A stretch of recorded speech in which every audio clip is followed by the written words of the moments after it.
Well, hello there. I'm DJ Than from Fairbanks, Alaska. This is Axes, Picks, Claw Hammers, and Footstools. A radio project for the ages, a radio project for YouTube, a radio project for you. That is correct. You've tuned in and turned on at the right place at the right time, and that time is now, the endless now, the never-ending now, where the eternal playlist grinds on. And I have accepted the responsibility for now, curating the eternal playlist. Aren't we lucky? Ooh, like a bit of a fog bank rolling in here. Anyhow, so what do we have planned in the Now Share? Well, you know, I'm thinking some kind of metal. It's been a little while since we've done some kind of metal. And this isn't particularly even stoner metal, which is, you know, for a change of pace. Now, you know, the name of this band is MOTORJESUS. And of course, you know, you think of the Motors and Motorhead, or Jesus Lizard, and Jesus Jones. Or then, you know, you start thinking about the Christ bands, like, you know, Iron Christ, Ludachrist, and Christ Inversion. But, you know, I would have to say that MOTORJESUS is not at all like any of those bands. So apart from elements of the moniker, they've got their own power metal thing going on here. And the name of this band is MOTORJESUS. The album is Deathrider from 2006, and the song is Distortion Sleep. Distortion Sleep. MOTORJESUS.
Jesus, Distortion Sleep. They got their own metal sound. It kind of harkens back to the new wave of British heavy metal.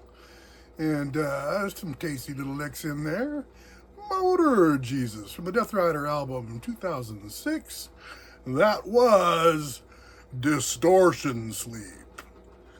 I'm DJ Than from Fairbanks, Alaska. This is Axes, Picks, Clawhammers, and Footstools, a non-profit radio project designed, fated, to bring rock and roll to the hinterlands, to all our boys abroad and all our ships at sea. Tune in, turn on, do drop back by, get a subscription if you haven't already, because it is free.